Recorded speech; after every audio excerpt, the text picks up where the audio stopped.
جو بندہ جس ماحول معاشرے میں رہ رہا ہے، جو اچھی عادتیں ہیں، اچھے اخلاق ہیں، ان کو اپنانا بھی اللہ کی قرآن کی ہدایات ہے، اللہ کے پیارے نبی کا طریقہ ہے۔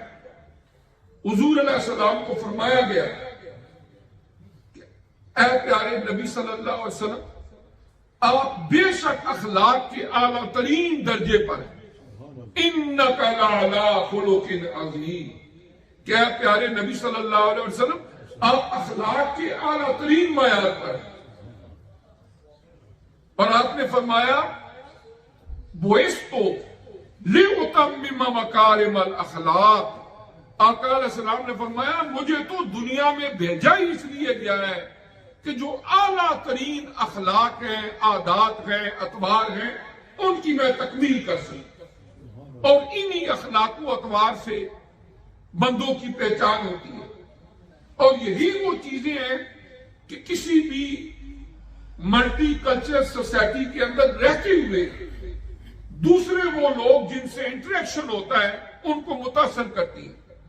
مثلا ہم جتنے لوگ یہاں بیٹھے ہوئے ہیں، ہم میں سے کس نے فجر کی نماز پڑھی ہے اللہ بہتر جانتا ہے۔ ہو سکتا ہے کچھ چند بندے کسی مسجد میں گئے ہو، دوسرے نمازیوں کو پتا ہو۔ کس نے اٹھ کے تہجد پڑھے ہیں اللہ بہتر جانتا ہے۔ وہ غیب تو نہیں ہم جانتے کہ مجھے پتا ہو کہ میں ویسے ہی کہہ دوں اس نے پڑھے ہیں، جب میں تو اس نے ذہن رکھتا ہوں کہ جنہیں اللہ نے جمعے کے دن توفیق دی ہے اول وقت میں آئے اور جمعہ پڑھے، یقیناً انہوں نے فجر کی نماز بھی بر وقت پڑھی ہوگی۔ کہنے کا مقصد یہ ہے کہ یہ چیزیں ہماری پرسنل لائف میں آتی ہیں۔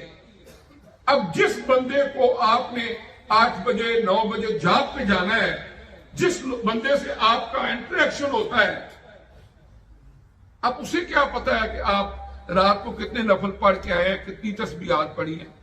اسے جو چیز متاثر کرے گی وہ آپ کی ڈیلنگ ہے، وہ آپ کی عادتیں ہیں، وہ آپ کی اخلاق ہے۔ اور یہ تہجد پڑھنا، فجر کی نماز با جماعت پڑھنا، یہ اصل میں ہمارے انر سیلف کی چارجنگ کے لیے ہے کہ ہم اندر سے ایسے چارج ہو جائیں کہ دن کا وقت ہمارا پورا کا پورا اسلامی طریقے کے مطابق گزرے۔ یہ دیکھیں نا، قرآن خود فرماتا ہے کہ اِنَّ الصَّلَاةَ تَنْهَىٰ عَنِ الْفَحْشَاءِ وَالْمُنکَرِ، یہ نماز تمہیں بے حیائیوں سے، برے کاموں سے روکتی ہے۔ گویا نماز پڑھا، تمہارا اندر چارج ہوا، اب تمہارا رجحان برائی سے ہٹا، نیکی کی طرف لگ گیا۔ آپ دیکھیں نا جی، جتنے بندے بیٹھے ہوئے ہیں کوئی بندہ بھی نہیں جو موبائل آج کے دور میں یوز نہیں کرتا۔ عمومی طور پر آپ کیا کرتے ہیں، دن کو بزی رہتے ہیں، رات کو اس کی چارجنگ اکثر کم ہو جاتی ہے، ظاہر ہے ٹائم نہیں ملتا سم ٹائم چارج کرنے کا، 10% رہ گئی ہے، 20% رہ گئی ہے، یا سو آپ اس کو چارجنگ پہ لگا دیتے ہیں۔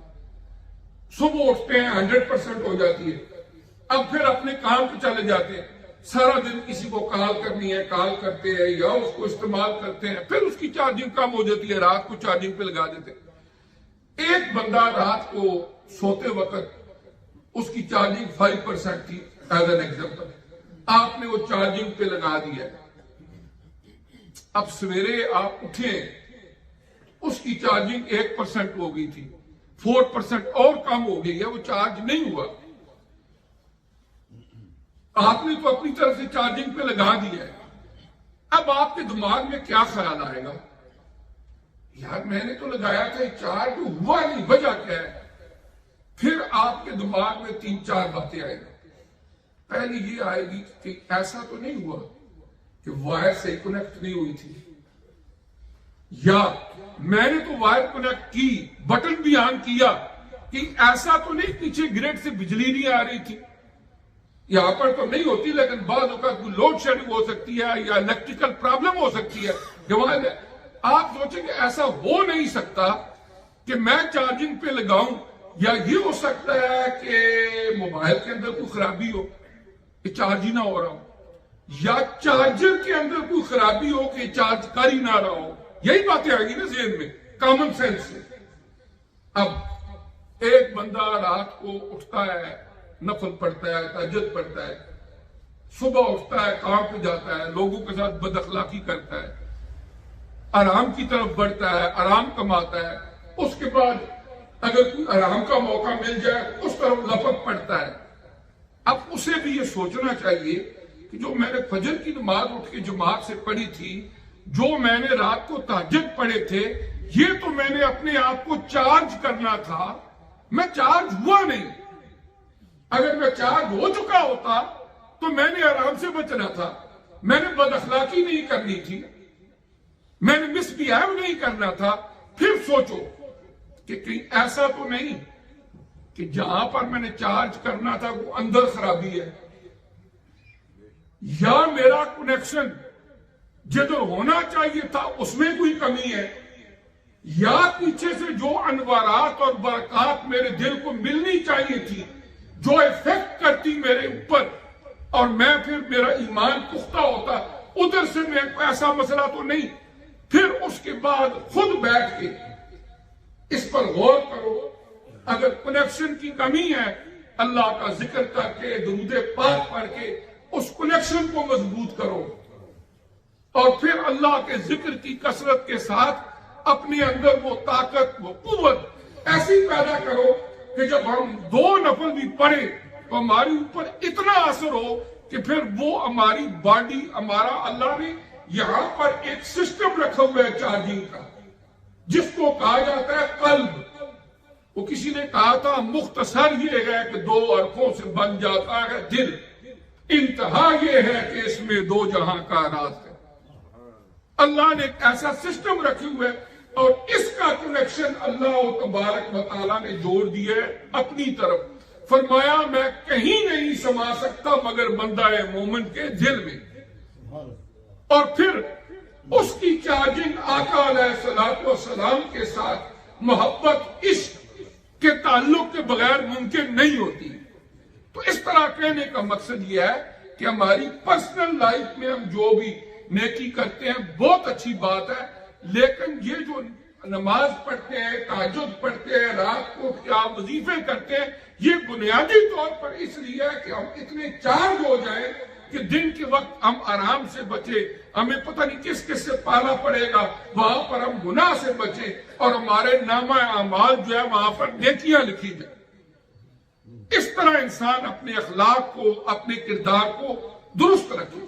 پھر ایک آخری چیز وہ ہے معاملات۔ اسلام کے اندر عقائد ہیں، عبادات ہیں، اخلاقیات ہیں، اور پھر آخری بات جو میں عرض کرنا چاہتا ہوں کہ معاملات، ڈیلنگ۔ آپ کے پاس اختیار ہے کسی بھی حوالے سے، اب وہاں پر کیا آپ اس کو مس یوز کرتے ہیں؟ کیا آپ حرام حلال کی تمیز کرتے ہیں؟ لین دین کے معاملات کے اندر آپ کی ٹرانسپیرنسی ہے، شفافیت ہے؟ تو یہ ساری کی ساری چیزیں جو ہوتی ہیں معاملات کی، اس کے لیے ایک پورا اسلام کے اندر چارٹر ہے۔ ایک ہماری کتب سیرت کے اندر معاملات کے پورے چیپٹر ہیں، جنہوں نے سیرت پر کتابیں لکھی، ایک پورا والیوم صرف معاملات کے بارے میں لکھا گیا کہ نبی کریم صلی اللہ علیہ وآلہ وسلم نے قرآن عزیز کی اس روشنی میں اللہ کے پیارے نبی نے ہمیں اپنے معاملات کو کیسے رکھنے کا طریقہ بتایا۔ تو جب تک ہماری زندگی رمضان گزرنے کے بعد بھی ان اصولوں کے مطابق نہیں ہوگی جو کہ رمضان کا پورا مہینہ دن رات ہم سیکھتے رہے، اس کا مطلب کیا ہوا کہ ہم نے شاید کوشش کی سیکھنے کی لیکن سیکھ نہ پائے۔ اور اگر کوئی بندہ رمضان سے پہلے بھی بے نماز تھا، رمضان میں 4 دن نمازیں پڑھ لی، رمضان گزرا پھر وہی رویہ اختیار کیا، اسے بھی سوچنا چاہیے کہ پورا رمضان میری بیٹری چارج نہ ہو سکی، پھر میری وہی حالت ہے۔ اس میں مسنگ لنک کہاں ہے؟ اور ہر بندے کا مسنگ لنک جو ہے وہ اپنا اپنا ہوتا ہے۔ جس طرح ہر موبائل کا چارج نہ ہونا ایک ہی ریزن نہیں ہو سکتی، کسی کا موبائل خراب ہے، کسی کا چارجر خراب ہے، کسی کا پلگ خراب ہے، کسی کا پلگ بھی ٹھیک ہے، چارجر بھی ٹھیک ہے، موبائل بھی ٹھیک ہے، پیچھے گرڈ سے بجلی نہیں آ رہی، کوئی نہ کوئی وجہ ہوتی ہے نا. تو لہذا اگر پورا رمضان 30 ڈیز ہم نے اپنے آپ کو چارج کرنے کی کوشش کی کہ ہم ایسے مسلمان بنیں گے کہ جو اللہ کا مطلوب اور مقصود ہے، جس کو دیکھ کے آقا علیہ السلام کے چہرے پہ مسکراہٹ آئے قبر میں، اس لیے کہ مرنا تو ہے ہی، گزارا نہیں ہے. جب قبر میں جائیں گے تو سب سے پہلے ہمارا سامنا آقا نامدار صلی اللہ علیہ وسلم سے ہوگا. کہیں ایسا نہ ہو کہ آپ چہرہ اقدس کو پھیر لیں. یہ تصور اپنے ذہن میں رکھنا چاہیے. لمحے کا پتہ نہیں کتنے جو پچھلے چند مہینے گزرے ہیں، ہم نے یہاں لوٹن کے اندر زیادہ تر جوان لوگوں کے جنازے پڑے. لمحے کا پتہ نہیں، سامان 100 برس کا اور پل کی خبر نہیں. یہ بندے کی پلاننگ ہے، میں نے یہ بھی کرنا ہے، میں نے یہ بھی کرنا ہے، بچے بھی جوان کرنے ہیں، ان کی شادیاں کرنی ہے، اور مکان خریدنا ہے، فلاں کرنا ہے. یہ ہماری پلاننگ ہے. اللہ کی پلاننگ کیا ہی نوز بیٹر.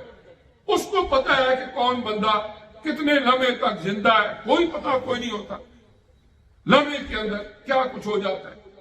اس طرح یہ ہے کہ ہمیں رمضان شریف کے مہینے کے بعد یہ شوال کا مہینہ گزر رہا ہے، اپنے معاملات کی فکر کرنی چاہیے، اور کسی کے لیے نہیں بلکہ اپنے لیے، اپنی آخرت کے لیے، اپنے دنیا کے سکون کے لیے ضرور اپنی زندگی کے احوال و واقعات پر غور و فکر کرنا چاہیے. اب تو گھبرا کے یہ کہتے ہیں کہ مر جائیں گے. دنیا میں کیا ہوتا ہے، بہت بندہ گھبرائے گا، ٹینشن ڈپریشن ہوگا، تو کہے گا یہ مر جائیں، خودکشی کر لیتے ہیں. اب تو گھبرا کے یہ کہتے ہیں کہ مر جائیں گے. ارے مر کے بھی چین نہ پایا تو کدھر جائیں گے؟ اگر مر بھی جاتے ہیں، خودکشی تو ویسے بھی حرام ہے، اور یہ واحد گناہ ہے جس کے بعد توبہ کی توفیق نہیں. باقی کوئی بھی بندہ گناہ کر لے، توبہ کے چانسز تو ہوتے ہیں.